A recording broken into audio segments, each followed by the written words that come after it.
जब तुम पहली बार अपने अमीर परिवार के घर लौटे तभी एक बड़ा ड्रामा शुरू हो गया। तुम्हारी दूसरी बहन अपने तथाकथित बॉयफ्रेंड जी बोझन के साथ दादाजी के सामने घुटनों पर बैठकर उनसे अपने रिश्ते की मंजूरी मांग रही थी। दोनों रो कर ऐसा माहौल बना रहे थे कि दादाजी का दिल भी पिघलने ही वाला था। लेकिन तभी अचानक पूरे परिवार को तुम्हारे मन की आवाज सुनाई देने लगी। तुम मन ही मन सोच रहे थे, अरे बेचारी दूसरी बहन, इसे लगता है इस लड़के ने कभी इससे पैसे नहीं लिए। लेकिन असली खेल तो कुछ और ही है। ये लड़का कभी सीधे पैसे नहीं मांगता। जिस चीज की जरूरत होती है उसका फोटो या पोस्ट सिर्फ इसे दिखाता है और ये बेचारी खुद बहाने बनाकर उसके लिए सब खरीद कर पहुंचा देती है। इसे तो पता भी नहीं कि ये उसके लिए सिर्फ चलता फिरता एटीएम है। जिस दिन उस लड़के का असली प्यार वापस आ गया, सबसे पहले इसी को ठोकर मारकर बाहर कर देगा। ये सब सुनते ही दूसरी बहन के होश उड़ गए। उसे समझ ही नहीं आया कि एटीएम, बदले की बली और सब्स्टिट्यूट जैसी बातें आखिर क्यों कही जा रही हैं। उधर दादाजी भी चौंक गए। उन्होंने तुरंत बड़ी बहन की तरफ देखा और बड़ी बहन ने हल्का सा सिर हिलाकर इशारा किया कि उसे भी यही आवाज सुनाई दे रही है। दोनों ने फैसला किया कि अभी कुछ नहीं बोलेंगे और पहले पूरी सच्चाई जानेंगे। उधर तुम्हें बिल्कुल अंदाजा नहीं था कि तुम्हारे मन की हर बात सब सुन रहे हैं। तुमने दूसरी बहन की तरफ देखा और मन ही मन उसके लिए दुख जताने लगे। बेचारी को लगता है कि ये लड़का उससे प्यार करता है, जबकि असलियत में ये सिर्फ अपनी असली गर्लफ्रेंड को जलाने के लिए इसका इस्तेमाल कर रहा है। जब दोनों का पैचअप हो जाएगा, सबसे पहले यही लड़की इसकी जिंदगी से बाहर फेंक दी जाएगी। ये सुनकर दूसरी बहन का दिल हिल गया, लेकिन उसने खुद को संभाला और दादाजी से बोली, जो भी हो जी, बोझेन ने मेरी जान बचाई थी। अगर वो नहीं होता तो शायद मैं आज जिंदा भी नहीं होती। क्या इतनी बड़ी बात किसी भी चीज से कम है? दादाजी कुछ कहने ही वाले थे कि तुम्हारे मन की आवाज फिर गूंज उठी। जान बचाई? आखिर कब बचाई? दादाजी ने तुरंत बात पकड़ ली और पूछा, क्या तुम उस कॉलेज वाले समुद्री हादसे की बात कर रही हो, जब तुम लोग एक सुनसान द्वीप पर फंस गए थे? दूसरी बहन ने बिना सोचे हाँ में सिर हिला दिया। इतना सुनते ही तुम्हारे दिमाग में पूरी घटना घूम गई और तुम मन ही मन बोल उठे, अरे मेरी दूसरी बहन तो सच में बहुत बड़ी गलतफहमी में जी रही है। उस दिन इसे जी बोझेन ने नहीं बचाया था। जब समुद्र में हादसा हुआ था तब वो खुद अपनी जान बचाने में लगा हुआ था। असल में एक डॉल्फिन ने इसे धक्का देकर किनारे तक पहुंचाया था। ये सुनकर दूसरी बहन के पैरों तले जमीन खिसक गई। उसने घबराकर सोचा, ठीक है, अगर किनारे तक डॉल्फिन लाई थी, लेकिन उसके बाद तो जी बोझेन ने मेरी देखभाल की थी। उसने मुझे पूरी रात संभाला, ठंड से बचाने के लिए घास भी उड़ाई थी। लेकिन तभी तुम्हारी अगली सोच ने उसकी आखिरी उम्मीद भी तोड़ दी। तुम मन ही मन हंसते हुए बोले, देखभाल? कैसी देखभाल? उसने जो घास तुम्हारे ऊपर डाली थी वो तुम्हें बचाने के लिए नहीं थी, बस जैसे तैसे तुम्हें ढक दिया था। असल में उस पूरे हादसे की कहानी तुम्हें आज तक गलत बताई गई है। तुम जिसे अपना जीवन रक्षक समझ रही हो वो कभी तुम्हारा हीरो था ही नहीं। ये सुनते ही दूसरी बहन पूरी तरह टूट गई। पहली बार उसके मन में अपने तथाकथित बॉयफ्रेंड को लेकर शक पैदा हुआ, जबकि दादाजी और बड़ी बहन अब पूरी तरह समझ चुके थे कि तुम्हारे मन की आवाज झूठ नहीं बल्कि एक एक करके ऐसे राज खोल रही है जिनके बारे में परिवार में किसी को भी पता नहीं था। अब सबकी नजरें जी बोझेन पर टिक चुकी थी, क्योंकि असली सच धीरे धीरे सबके सामने आने वाला था। लेकिन दूसरी बहन सालों तक उसे अपना सबसे बड़ा उपकार करने वाला समझती रही। उस पर दिल हार बैठी और उसके ऊपर बेहिसाब पैसे भी लुटाती रही। तुम्हें तो यहाँ तक लगा कि अगर सच में एहसान का बदला चुकाना था तो उसे उस डॉल्फिन का शुक्रिया अदा करना चाहिए था, किसी समुद्री जीव संरक्षण संस्था की मदद करनी चाहिए थी। तुम्हारे मन की बातें सुनकर दूसरी बहन के चेहरे का रंग ही उड़ गया। तभी वह अचानक उस लड़के से पूछ बैठी कि क्या उसे समुद्र में डॉल्फिन दिखाई दी थी। ये सवाल सुनते ही लड़का घबरा गया। उसने खुद को संभालते हुए कहा कि उसे ऐसी कोई बात याद नहीं है, लेकिन उसकी घबराहट ही उसकी सबसे बड़ी गलती बन गई। दूसरी बहन को उसी पल सब कुछ याद आने लगा। उसे समझ आ गया कि उस दिन वह पूरी तरह अकेली थी और यह लड़का कभी उसका रक्षक था ही नहीं। अब उसके सारे झुके एक एक करके सामने आ चुके थे। दूसरी बहन का दिल पूरी तरह टूट गया। उसने बिना कोई बहाना सुने उसी वक्त रिश्ता खत्म कर दिया और साफ कह दिया कि आज के बाद दोनों के रास्ते हमेशा के लिए अलग हैं। अपनी पोल खोलती देख वह लड़का शर्म से भाग खड़ा हुआ, जबकि पूरा परिवार उसे तिरस्कार भरी नजरों से देखता रह गया। उस लड़के के जाने के बाद दूसरी बहन बेहद उदास खड़ी थी। उसे देखकर तुम्हारे मन में भी उसके लिए सहानुभूति आई, लेकिन अगले ही पल तुम्हारा दिमाग फिर अपनी अलग ही दिशा में दौड़ पड़ा। तुमने सोचा कि चलो, जिंदगी में 99 बार ठोकर खाई है तो एक बार और सही, कम से कम गिनती तो पूरी होकर 100 हो जाएगी। फिर तुम्हारे मन में मजाकिया ख्याल आया कि असली इलाज तो यही है कि उसे अच्छी तरह डांट पड़े या 2-4 डंडे भी पड़ जाए। तुम्हारी ये अजीबोगरीब बातें सुनकर दादाजी बड़ी मुश्किल से अपनी हंसी रोक पाए। दूसरी बहन पहले तो तुम्हारी बातों से भावुक हो गई थी, लेकिन अगले ही पल तुम्हारे नए विचार सुनकर फिर से गुस्से में भर गई। दादाजी समझ गए कि अगर अब कुछ नहीं बोले तो मामला और बिगड़ जाएगा, इसलिए उन्होंने तुरंत सबका ध्यान दूसरी तरफ मोड़ दिया। आखिरकार दादाजी ने पहली बार तुम्हें अपने पास बुलाया। तुम तुरंत दौड़ते हुए उनके सामने पहुंचे और आदर से उन्हें नमस्ते की। इतने सालों बाद अचानक अपने खोए हुए पोते को सामने देखकर दादाजी भी थोड़ा असहज थे। उन्हें समझ नहीं आ रहा था कि शुरुआत कैसे करें, लेकिन उन्होंने पहले ही तय कर लिया था कि अब तुम्हें परिवार का पूरा सम्मान और सुरक्षा मिलेगी। इसलिए बिना किसी घुमाव फिराव के उन्होंने साफ शब्दों में कहा कि सबसे पहले तुम्हारा चेन परिवार में स्वागत है, लेकिन अब जब तुम वापस आ गए हो तो इस घर के कुछ नियम भी मानने होंगे। दादाजी जैसे ही नियम बताने लगे, तुम्हारे मन में तुरंत ख्याल आया कि कहीं मैं घर तो नहीं बल्कि किसी स्कूल की क्लास में आ गया हूँ। तुम्हें तो ऐसा लगने लगा कि दादाजी किसी बड़े बिजनेसमैन से ज्यादा एक सख्त स्कूल टीचर लग रहे हैं। दादाजी पूरे रौब के साथ घर के नियम समझा रहे थे, लेकिन तुम्हारे मन में कुछ और ही चल रहा था। तुम्हें लग रहा था कि ये किसी बिजनेस फैमिली की मीटिंग नहीं बल्कि किसी बड़े ऑफिस का बोरिंग भाषण है। तो मन ही मन सोचने लगे कि अगर बाहर की दुनिया में भी हर लीडर ऐसे ही भाषण देता होगा तो लोग मीटिंग में सो ही जाते होंगे। दादाजी बाहर से बिल्कुल शांत थे, लेकिन उन्हें क्या पता था कि जैसे ही तुम्हें खाली समय मिलता है तुम्हारा दिमाग किसी भी दिशा में दौड़ने लगता है। अब तुम उनका भाषण सुनने के बजाय उन्हें ऊपर से नीचे तक गौर से देखने लगे। तभी तुम्हारी नजर उनके बाएं हाथ की पीठ पर बने पुराने घाव के निशान पर पड़ी और तुम्हारे मन में आया कि आज चाहे दादाजी कितने भी गंभीर दिखते हो, लेकिन जवानी में ये भी प्यार के लिए कुछ भी कर गुजरने वाले इंसान रहे होंगे। तुम्हारी ये सोच सुनते ही बड़ी बहन और दूसरी बहन जो वहां से निकलने वाली थी तुरंत रुक गई। अब दोनों भी जानना चाहती थी कि आखिर आगे क्या कहानी निकलने वाली है। तुम्हें तो पता भी नहीं चला कि दादाजी तुम्हें ध्यान से देख रहे हैं। तुम्हारे मन में कहानी आगे बढ़ती रही। तुम सोचने लगे कि दादाजी और दादी बचपन के दोस्त थे, दोनों एक दूसरे से बहुत प्यार करते थे। एक बार दादी के जन्मदिन पर दादाजी खेत में धान काट रहे थे। जैसे ही उन्हें जन्मदिन याद आया, उन्होंने खेतों से ढेर सारे सुंदर फूल तोड़े, उन्हें बड़े प्यार से सजाया और दादी को देने निकल पड़े। लेकिन इससे पहले कि तुम पूरी कहानी बता पाते, दादाजी ने अचानक ऊंची आवाज में तुम्हें रोक दिया और बोले कि सबसे पहले तुम्हें स्वागत के तौर पर 5 लाख रुपए जेब खर्च दिए जाएंगे, जिन्हें तुम जैसे चाहो वैसे खर्च कर सकते हो। इतना बड़ा अमाउंट सुनते ही तुम्हारी सारी सोच पल भर में बदल गई। तुम्हारी आंखें चमक उठी और तुम मन ही मन खुशी से चिल्ला पड़े कि दादाजी तो सिर्फ रिश्तेदार नहीं बल्कि तुम्हारे लिए किसी भगवान से कम नहीं है। उधर दादाजी बाहर से शांत बने रहे लेकिन अंदर ही अंदर राहत की सांस ले रहे थे कि बड़ी मुश्किल से उन्होंने अपनी पुरानी प्रेम कहानी सबके सामने आने से बचा ली। दूसरी तरफ बड़ी बहन और दूसरी बहन को बड़ा अफसोस हुआ कि कहानी का सबसे मजेदार हिस्सा बीच में ही रुक गया। उनके लिए 5 लाख रुपए कोई बड़ी बात नहीं थी, लेकिन सिर्फ इतनी सी रकम देकर दादाजी ने तुम्हारी जुबान बंद करवा दी थी। अब दादाजी भी समझ चुके थे कि अगर तुम्हें खाली छोड़ दिया तो तुम कभी भी उनके पुराने राज खोल सकते हो। इसलिए उन्होंने फैसला किया कि तुम्हें हमेशा किसी न किसी काम में व्यस्त रखना ही बेहतर होगा। उन्होंने तो इंटरनेट पर पढ़ पढ़कर एक पूरी गाइड भी तैयार कर रखी थी कि नए पोते की परवरिश कैसे करनी है। उनके हिसाब से पहले पैसे देने चाहिए, फिर उसे अच्छी दुनिया दिखानी चाहिए ताकि आगे चलकर कोई चालाक इंसान उसे आसानी से बेवकूफ न बना सके। दादाजी खुद भी हैरान थे कि तुम्हें उनके अतीत की इतनी बारीक बातें आखिर पता कैसे चल जाती हैं। इसी सोच के साथ दादाजी ने बड़ी बहन की तरफ देखा और कहा कि आज जब वह कंपनी जाए तो तुम्हें भी अपने साथ ले जाए।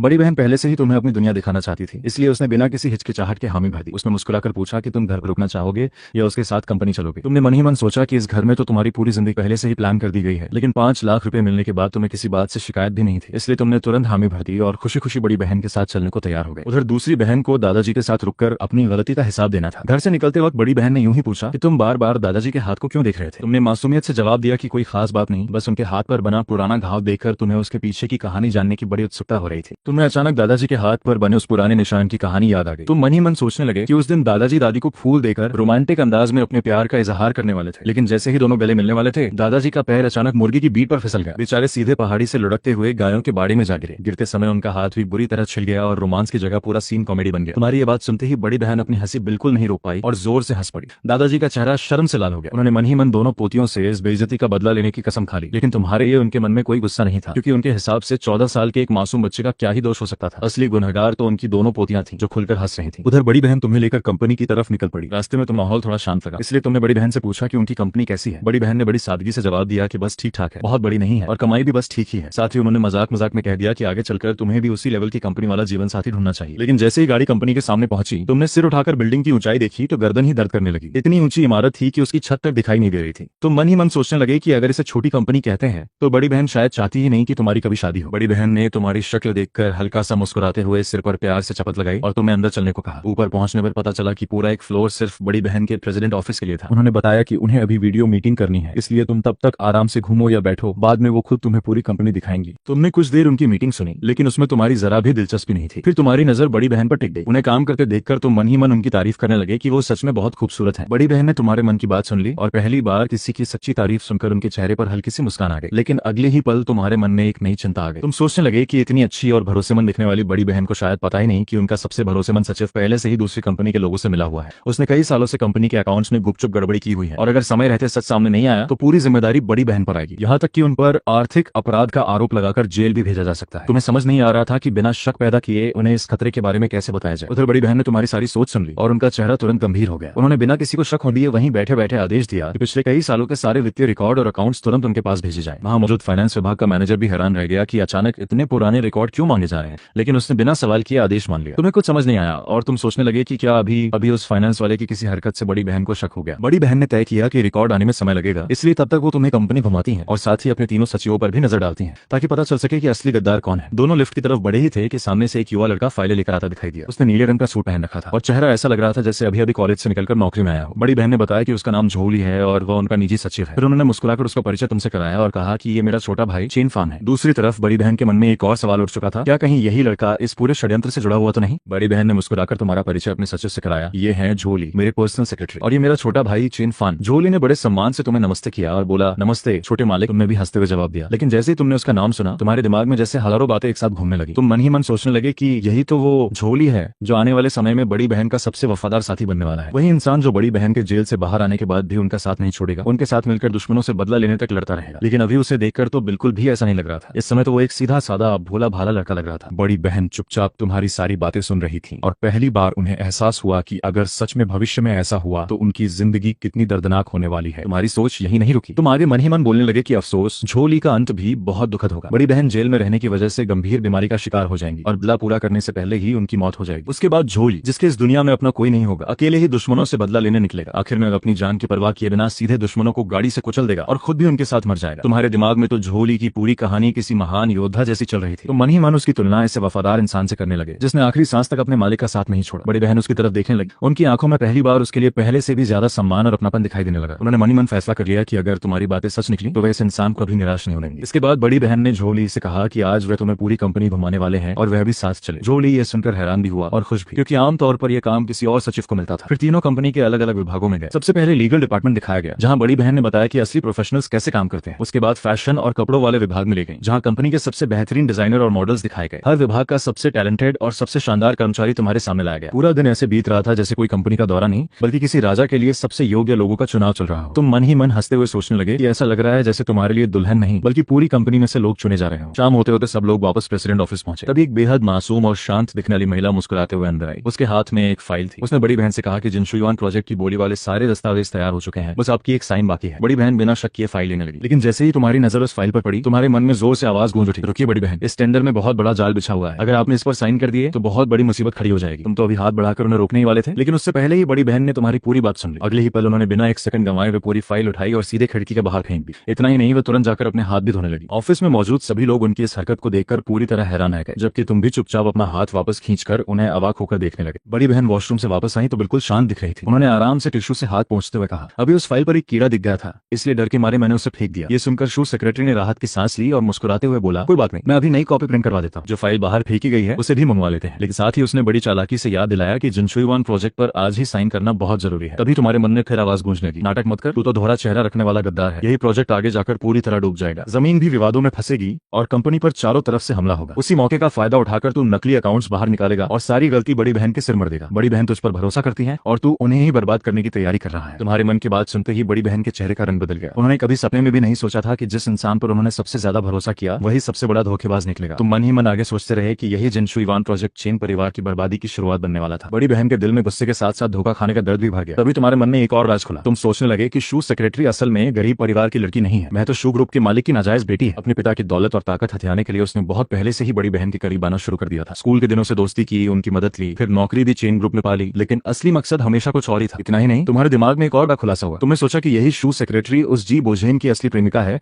जिसे दूसरी बहन अपना सच्चा प्यार समझ बैठी थी। शायद अब तक दोनों का फिर से पैचअप भी हो चुका होगा। जी बोझेन ने दूसरी बहन का इस्तेमाल करके पहले भी कंपनी के कई राज हासिल किए थे, यहाँ तक कि कई बार कंपनी घूमने के बहाने आकर जरूरी दस्तावेज भी चुराए थे। यानी ये दोनों शुरू से ही एक ही खेल खेल रहे थे। बड़ी बहन के चेहरे पर हल्की सी ठंडी मुस्कान आ गई। उन्होंने मन ही मन फैसला कर लिया कि आज ही झोली से इस औरत की पूरी जांच करवाई जाएगी। उधर शू सेक्रेटरी को जरा भी अंदाजा नहीं था कि कुछ ही मिनटों में उसकी सारी सच्चाई खुल चुकी है। कुछ देर बाद शू सेक्रेटरी नई प्रिंट हुई फाइल लेकर फिर बड़ी बहन के सामने आ गया। चेहरे पर वही मीठी मुस्कान थी जैसे कुछ हुआ ही ना हो। उसने फाइल आगे बढ़ाते हुए कहा, मैडम अब तो साइन कर दीजिए। लेकिन इस बार बड़ी बहन बिल्कुल नहीं फंसी। उन्होंने आराम से अपनी कुर्सी पर बैठकर झोली के हाथ से कॉफी ली, एक घूंट पिया और बोली, कोई जल्दी नहीं है। अगर ये प्रोजेक्ट किसी और को मिल गया तो समझेंगे कि वो हमारी किस्मत में था ही नहीं। ये सुनकर शू सेक्रेटरी के होश उड़ गए। उसने घबराकर कहा कि उसने तो पहले ही पार्टनर से बात कर ली है और आज आवेदन जमा न हुआ तो कंपनी की बदनामी होगी। लेकिन बड़ी बहन अब उसकी किसी बात में आने वाली नहीं थी। बाहर से वो पूरी तरह शांत थी, लेकिन अंदर ही अंदर उन्होंने तय कर लिया था कि अब इस गद्दार का खेल ज्यादा दिन नहीं चलने वाला। बड़ी बहन ने कॉफी का कप नीचे रखा और बिल्कुल शांत चेहरे के साथ बोली, अगर पार्टनर पूछे कि तुम मीटिंग में क्यों नहीं पहुंचे तो कह देना रास्ते में पता चला कि तुम्हारा बॉयफ्रेंड किसी और के साथ घूम रहा था, इसलिए उसे रंगे हाथ पकड़ने चले गए थे। तुम्हारे मन में ये सुनकर हंसी का फव्वारा छूट पड़ा। तुम सोचने लगे कि बड़ी बहन तो पिछले जन्म में शायद कोई पार्टनर रही होंगी। इतनी मासूम शक्ल और इतने खतरनाक ताने। उधर शू सेक्रेटरी की मुस्कान एक पल के लिए गायब हो गई। उसने फिर भी संभलते हुए कहा कि मजाक छोड़िए, सामने वाले लोग सच में बहुत जल्दी में हैं। अभी बड़ी बहन ने अचानक गंभीर होकर पूछा, शू हमें एक दूसरे को जानते हुए कितने साल हो गए? वह घबरा गया और बोला, लगभग 10 साल। बड़ी बहन खिड़की की तरफ देखते हुए बोली, हाँ पूरे 10 साल। इतने समय में बहुत कुछ बदल जाता है और कभी कभी इंसान को एहसास होता है कि उसने सामने वाले को कभी ठीक से पहचाना ही नहीं। ये सुनते ही शू सेक्रेटरी के दिल की धड़कन तेज हो गई, लेकिन मैं समझ नहीं पाया कि बड़ी बहन को आखिर कितना पता चल चुका है। कुछ देर बाद बड़ी बहन ने फिर सामान्य लहजे में कहा कि जिनशुयुआन प्रोजेक्ट की कोई जल्दी नहीं है, वह बाद में फैसला करेंगे। उन्होंने याद दिलाया कि टेंडर में अभी 2 दिन बाकी है, इसलिए घबराने की जरूरत नहीं। मजबूर होकर शू सेक्रेटरी वहां से चला गया, लेकिन उसके चेहरे पर साफ दिखाई दे रहा था कि उसके मन में डर और बेचैनी भर चुकी है। दूसरी तरफ बड़ी बहन उसके जाते ही मन फैसला कर चुकी थी कि अगर जांच में उसके खिलाफ जरा भी सबूत मिला तो इस बार उसे किसी भी कीमत पर नहीं छोड़ेंगी। जेल भेजना तो बहुत आसान सजा होगी। वह चाहती थी कि जिसने इतने साल उनका भरोसा तोड़ा है वो अपनी पूरी जिंदगी उस धोखे की कीमत चुकाए। उस रात हवेली की तीसरी मंजिल पर बने स्टडी रूम में बड़ी बहन ने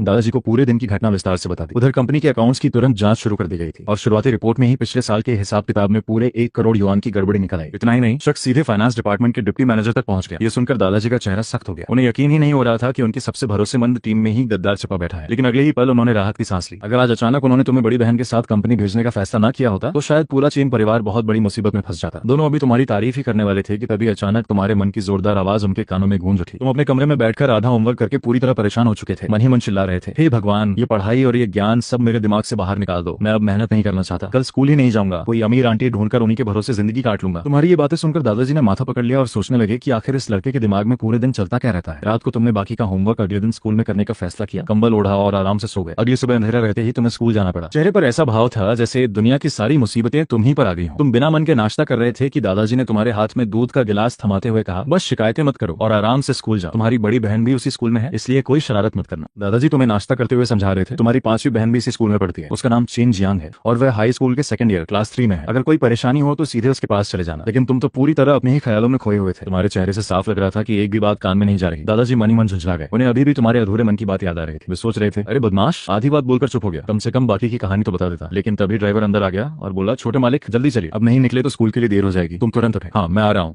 दादाजी का मन तो कर रहा था कि तुम्हें रोककर सब उगलवा ले, लेकिन मजबूरी में बस तुम्हें जाते हुए देखते रह गए। जैसे ही तुम घर से निकले, उन्होंने बड़ी बहन से तुरंत कहा कि 5वीं बहन को खबर कर दो और आज पूरे दिन चेन फैन पर नजर रखे। करीब आधे घंटे बाद तुम देश के सबसे मशहूर प्राइवेट स्कूलों में से एक पहुंच गए। यहाँ ज्यादातर बच्चे बड़े बड़े अमीर घरानों से थे और हर माता पिता का सपना होता था कि उनका बच्चा यहाँ पढ़े, क्योंकि अगर यहाँ किसी रसूखदार दोस्त से पहचान बन जाए तो भविष्य लगभग तय माना जाता था। ड्राइवर ने तुम्हारा भारी बैग और बैडमिंटन रैकेट वाला बैग देखकर पूछा, छोटे मालिक मैं अंदर तक छोड़ दूं? ये बैग बहुत भारी लग रहा है। तुमने मुस्कुराकर मना कर दिया, लेकिन जैसे ही तुमने बैग उठाया उसके अंदर से जोर की धातु टकराने की आवाज आई। ड्राइवर चौंक गया और बोला, क्या आपका रैकेट टूट गया है? मैं खरीदूं? तुम घबरा कर बोले, नहीं नहीं इसकी जरूरत नहीं है, और इतना कहकर फटाफट स्कूल के अंदर भाग गए। स्कूल की बिल्डिंग में पहुंचते ही तुमने चैन की सांस ली और बैडमिंटन बैग खोलकर देखा। उसके अंदर रैकेट नहीं बल्कि एक लंबी लोहे की रॉड छिपी हुई थी। तुम मन ही मन सोचने लगे कि पिछली जिंदगी के अनुभव से तुम्हें अच्छी तरह पता है कि जैसे ही तुम लिन परिवार से निकाले गए थे, वही लोग जो पहले तुम्हारी खुशामद करते थे तुम्हारे दुश्मन बन गए थे। इस बार भी वही होने वाला था। ऊपर से कल तुमने लिन यू को भी अच्छा सबक सिखाया था, इसलिए अब वह जरूर पूरी क्लास को तुम्हारे खिलाफ भड़काएगा। तुम्हें अपनी पुरानी जिंदगी याद आ गई, जब तुम्हारी डेस्क पर गालियां लिखी जाती थी और कई बार तुम्हें बोरे में बंद करके पीटने की भी कोशिश हुई थी। लेकिन इस बार तुम डरे नहीं, बल्कि तुम्हारी आंखों में अजीब सा जोश आ गया। तुम मन ही मन बोले, अब मेरी बारी है, इस बार शिकार मैं नहीं शिकारी बनूंगा। जब तुम अपनी क्लास में पहुंचे तो देखा कि पहली लाइन वाली तुम्हारी पुरानी सीट पर कोई दूसरा लड़का बैठा हुआ है। तुमने कोई हंगामा नहीं किया और सीधे क्लास के सबसे पीछे खिड़की के पास कूड़ेदान वाली सीट की तरफ चले गए। वहीं अब तुम्हारी जगह थी। तुम्हारी डेस्क पर लाल रंग से बड़े बड़े अक्षरों में कचरा लिखा हुआ था। लेकिन असली हैरानी तो तब हुई जब देखा कि तुम्हारी सीट पर पहले से ही एक लड़की पैर फैलाकर बैठी थी और किताब से अपना चेहरा ढके हुए थी। पूरी क्लास असामान्य रूप से शांत थी, जैसे सब किसी तमाशे का इंतजार कर रहे हो। लड़की ने धीरे से किताब हटाई और बेफिक्री से कहा, आ गए? लेकिन उसके इतना कहते ही तुमने बिजली जैसी तेजी से अपने बैग से लोहे की रॉड निकाली और उसकी तरफ तान दी। ठंडी आवाज में बोले, या तो आज मेरी सीट खाली करो या फिर आज कोई भी यहाँ से आराम से नहीं जाएगा। मगर अगले ही पल जैसे ही तुमने उसका चेहरा साफ देखा, तुम्हारी सारी अकड़ गायब हो गई। तुम हैरानी से लगभग चिल्ला पड़े, अरे ये तो मेरी 5वीं बहन है, ये यहाँ मेरे लिए क्या कर रही है? तुम्हारी 5वीं बहन चेन जियांग तुम्हें देखकर खुद ही हैरान रह गई। बड़ी बहन ने फोन पर कहा था कि उसका छोटा भाई तो एकदम मासूम और सीधा साधा है, जैसे कोई नन्हा मेमना, लेकिन उसके सामने जो लड़का लोहे की रॉड ताने खड़ा था वो तो बिल्कुल ही अलग निकला। वह अभी यही सोच ही रही थी कि अचानक उसे भी तुम्हारे मन की आवाज सुनाई देने लगी। तुम्हारे मन में चल रहा था, अरे तो ये मेरी 5वीं बहन है, लगता है ये भी उन लोगों में से है जिन्हें मेरी मन की बातें सुनाई देती हैं। इतना समझते ही चेन जियांग सब समझ गई। उसने तुरंत अपना सबसे दबंग वाला अंदाज बनाया और भारी आवाज में बोली, बेटा पहली बार मिले हैं, कुछ बोलोगे नहीं? तुम कुछ कह पाते? उससे पहले ही क्लास के अंदर कुर्सियां गिरने की आवाज गूंज गई और सबका ध्यान उधर चला गया। दरअसल चेन जियांग को आज सुबह उसकी बड़ी बहन ने जबरदस्ती यहाँ भेजा था। इस स्कूल में हॉस्टल सिस्टम था और वह आराम से सो रही थी। तभी बड़ी बहन का फोन आया कि जाकर अपने छोटे भाई से मिलो। ऊपर से धमकी भी मिली कि अगर नहीं गई तो तुम्हारा कार्ड बंद कर दूंगी। मजबूरी में वह स्कूल पहुंची। उसने सोचा था कि बस औपचारिक मुलाकात करके लौट जाएगी, लेकिन जैसे ही तुम्हारी क्लास में आई उसने तुम्हारी डेस्क पर लाल रंग से लिखा कचरा देखा और बाकी बच्चों की बातें भी सुन ली। उसी पल उसका गुस्सा 7वें आसमान पर पहुंच गया। उसने मन ही मन ठान लिया कि चाहे कुछ भी हो जाए, चेन परिवार के किसी सदस्य को कोई यूं बेइज्जत नहीं करेगा। चेन जियांग पूरे स्कूल की सबसे मशहूर दबंग लड़की थी। उसका नाम सुनते ही अच्छे अच्छों की बोलती बंद हो जाती थी। उसने पूरी क्लास पर एक नजर डाली और ठंडी आवाज में पूछा, ये डेस्क किसने खराब की है? जिसने भी किया है अभी सामने आ जाओ। पूरी क्लास में सन्नाटा छा गया। फिर उसने सबके सामने ऐलान कर दिया, चेन फैन मेरा छोटा भाई है। आज के बाद अगर किसी ने इसे परेशान किया तो पहले अंजाम सोच लेना, और जिसने ये सब किया है बाद में चेन फैन खुद उसकी पहचान करेगा। उसकी ये बात सुनते ही जिन छात्रों ने तुम्हें तंग किया था उनके चेहरे का रंग उड़ गया। वहीं बाकी बच्चे सदमे में थे। उन्हें तो बताया गया था कि तुम एक गरीब परिवार में लौटे हो, लेकिन यहाँ तो स्कूल की सबसे खतरनाक सीनियर खुद तुम्हें अपना भाई बता रही थी। सबके दिमाग में बस यही सवाल घूम रहा था कि आखिर सच्चाई क्या है। इतना कहने के बाद चेन जियांग तुम्हारी सीट पर पैर फैलाकर बैठ गई, किताब चेहरे पर रखी और आराम से सोने लगी। उसे पूरा भरोसा था कि जब तुम आओगे तो उसे देखकर इज्जत से बात करोगे, लेकिन हुआ उल्टा। तुम सीधे लोहे की रॉड लेकर उसके सामने पहुंच गए और गरजते हुए बोले, या तो आज मेरी सीट खाली करो या फिर आज कोई भी यहाँ से आराम से नहीं जाएगा। जब तुम्हें पता चला कि सामने तुम्हारी ही 5वीं बहन बैठी है तो तुम तुरंत मुस्कुरा दिए और बड़े मासूम अंदाज में लोहे की रॉड उसके हाथ में पकड़ाते हुए बोले, 5वीं बहन, पहली मुलाकात की तरफ से ये छोटा सा तोहफा स्वीकार कीजिए। उसने भी बिना कुछ कहे रॉड उठाकर अपने दोस्त की तरफ फेंक दी और बोली, चलो अब बताओ अब तक किस किसने तुम्हें परेशान किया है? तुमने भी बिना देर किए सीधे अपनी सीट के आगे बैठे लड़के के कंधे पर हाथ रख दिया। लड़के के चेहरे पर डर और घबराहट साफ दिखाई दे रही थी, क्योंकि उसे समझ आ गया था कि अब उसके सारे किए धरे का हिसाब होने वाला है। तुम सीधे उस लड़के झांग मान के पास पहुंचे और बिना कोई घुमाव फिराव किए पूछ बैठे, मेरी डेस्क पर जो कचरा लिखा गया है वो तुमने लिखा है ना? झांग मान वैसे भी ऐसा इंसान था जो हमेशा कमजोर लोगों को दबता और ताकतवर लोगों की चापलूसी करता था। पहले जब तुम अमीर परिवार में थे तब यही लड़का तुम्हारे आगे पीछे घूमता था, लेकिन जैसे ही उसे पता चला कि अब तुम गरीब हो चुके हो वह तुरंत लिन यू को खुश करने के लिए तुम्हें नीचा दिखाने लगा। अब भी उसने साफ मुकरते हुए कहा, नहीं मैंने कुछ नहीं किया, मैं तो अभी अभी आया हूँ। उसे लगा कि जब तक वह इनकार करता रहेगा कोई उसका कुछ नहीं बिगाड़ पाएगा। लेकिन तभी 5वीं बहन चेन जियांग ने आगे बढ़कर पूरी क्लास पर नजर डाली और ठंडी आवाज में बोली, क्या तुम सबको बेवकूफ समझते हो? फिर उसने क्लास के सामने लगे सीसीटीवी कैमरे की तरफ इशारा करते हुए कहा, जरूरत पड़े तो कैमरे की रिकॉर्डिंग अभी निकलवा लेते हैं। ये सुनते ही झांग मान के चेहरे का रंग उड़ गया। उसे तभी एहसास हुआ कि उसने बहुत बड़ी गलती कर दी। है। उसने सोचा था कि अब तुम्हारे पास न पैसा है न ताकत, इसलिए स्कूल में कोई तुम्हारा साथ नहीं देगा, लेकिन किस्मत ने ऐसा पलटा मारा कि अब वही सबसे बुरी तरह फंस चुका था। तुम मुस्कुराते हुए बोले, इतनी मेहनत करने की क्या जरूरत है, यहाँ मौजूद इतने सारे लोगों ने अपनी आंखों से सब देखा है। बस फिर क्या था, पूरी क्लास एक साथ बोल पड़ी। हर कोई बताने लगा कि सुबह सुबह झांग मान ही पेन की बाल्टी और ब्रश लेकर आया था और उसी ने तुम्हारे डेस्क पर गालियां लिखी थी। अपने बचने का कोई रास्ता न देखकर झांग मान घबरा गया और तुरंत अपने दो साथियों फेंग चेन और चू वेई का नाम ले लिया। उसने कहा कि वही दोनों उसे उकसा रहे थे, लेकिन दोनों ने भी तुरंत पलटकर उसी पर इल्जाम लगा दिया। कुछ ही सेकंड में तीनों एक दूसरे पर दोष मढ़ने लगे और फिर बात हाथापाई तक पहुंच गई। पूरी क्लास के सामने तीनों आपस में लड़ने लगे। इसी बीच क्लास टीचर दरवाजे पर आकर सब कुछ देखते रह गए, लेकिन हालात ऐसे थे कि उन्हें समझ ही नहीं आया कि अंदर जाएं या चुपचाप बाहर खड़े रहें। चेन जियांग ने उन तीनों की लड़ाई की तरफ एक बार भी ध्यान नहीं दिया। उसने सिर्फ तुम्हारी तरफ देखा और मन ही मन सोचा कि कहीं इस सबका तुम्हारे दिल पर बुरा असर तो नहीं पड़ा। फिर वह सीधे टीचर के पास गई और बोली, जब इनकी लड़ाई खत्म हो जाए तो इनके घर वालों को साफ बता देना कि आज की बात चेन परिवार याद रखेगा। आगे क्या करना है उनके माँ बाप खुद समझ जाएंगे। इसके बाद उसने बड़ी बहन को फोन पर पूरी बात बता दी और टीचर से तुम्हारी छुट्टी भी मंजूर करवा ली। तुमने मासूमियत से पूछा, पांचवी बहन अब क्या मुझे घर वापस जाना है? तुम्हारे मुंह से पहली बार पांचवी बहन सुनकर चेन जियांग अंदर ही अंदर इतनी खुश हुई कि उसकी आंखें नम होने लगी, लेकिन बाहर से उसने खुद को संभालते हुए कहा, नहीं, आज पूरे दिन तुम मेरे साथ रहोगे। फिर मुस्कुराकर बोली, चलो अब यहाँ से निकलते हैं। पांचवी बहन ने तुम्हारी छुट्टी की अर्जी टीचर को थमाई और लंबे लंबे कदमों से आगे चल पड़ी। तुम भी खुशी खुशी उसके पीछे भागते हुए जोर से बोले, पांचवी बहन जिंदाबाद। ये सुनकर बाहर से तो उसने हमेशा की तरह अपना रौब बनाया था, लेकिन अंदर ही अंदर उसके चेहरे पर मुस्कान छिपाए नहीं छिप रही थी। स्कूल से बाहर निकलते ही उसकी बचपन की दोस्त तुम्हें उसकी महान कहानियां सुनाने लगी। उसने कहा, तुम्हारे चेन परिवार के जीन्स तो कमाल के हैं। तुम्हारी पांचवी बहन क्लास में हमेशा सोती रहती है, होमवर्क कभी नहीं करती, दिन भर बाहर घूमती है, रात भर गेम खेलती है, लेकिन एग्जाम से सिर्फ 3 दिन पहले पढ़ाई शुरू करके भी हर बार पूरे ग्रेड में टॉप 3 में आ जाती है। सच में उससे जलमती है। तुम पीछे पीछे चलते हुए उसकी हर बात पर सिर हिलाकर हामी भरते रहे।